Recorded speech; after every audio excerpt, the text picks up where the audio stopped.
Hi everyone, welcome back to Digital Partners.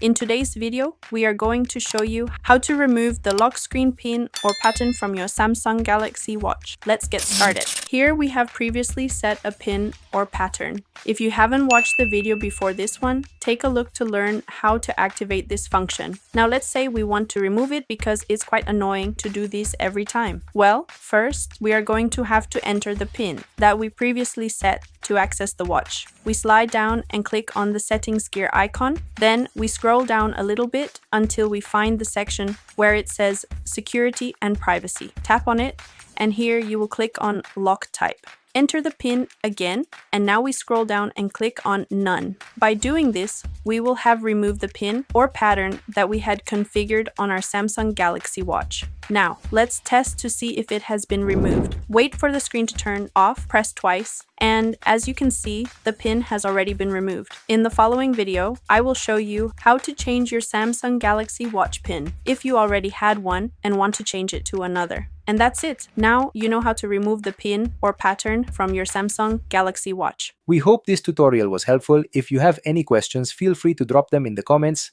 Don't forget to like, subscribe, and hit the bell so you won't miss our upcoming tutorials. Thanks for watching Digital Partners, and I'll see you in the next video. Bye.